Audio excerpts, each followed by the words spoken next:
And, you know, we've really felt that kind of first band of heavy rains come through about 2 hours ago. It's kind of died down a little bit from what we've been able to tell. But, you know, it's just going to start up again, as Mark mentioned, the 1 o'clock being the worst of it. Absolutely. We want to go ahead. Ashley Mitchum has been at a shelter all morning, but she just moved and is over at the Jacksonville Landing and joining us live. And Ashley, I know, you know, in other storms, prior to this one, where you're standing, it typically floods, and we expect that could be the case a little bit later today. Definitely. So I know this may seem like not a big deal right now because it's not raining super hard. It's consistent, but it's not super hard. But come with me because you're talking about flooding. I have never seen the river this high, and I don't know if you can tell or not with the camera, but I mean, it's almost right up here to the concrete. Pretty incredible. Usually there's a lot of space there.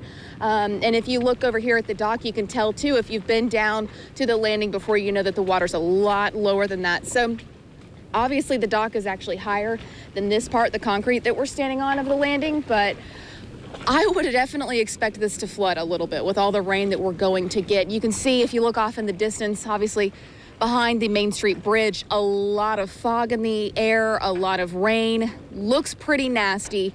We can definitely tell that Matthew is on its way here. One thing we're not seeing anyone on the bridge driving. We're not seeing a lot of traffic downtown at all. In fact, and even looking at the Acosta Bridge as well, not seeing any traffic over there. And, you know, it's just a safety issue. They don't want you driving. They don't want you out on the roads. They don't want you using the bridge. Now, of course, if it does get to 40 miles per hour, they're going to completely close the bridges. But at this point, we are seeing off in the distance there, even the Fuller Warren, a little bit of traffic. But not a lot of people on the roads. When we left the shelter to come here, it wasn't so bad, but we are seeing that consistent rain, no wind right now.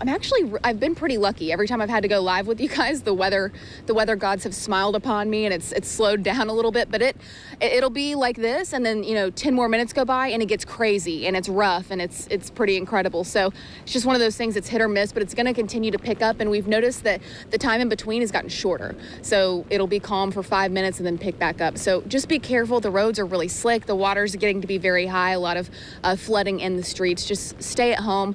Don't go anywhere. I'm live from the landing. Ashley Mitchum, Channel 4, the local station. Thank you, Ashley. So we have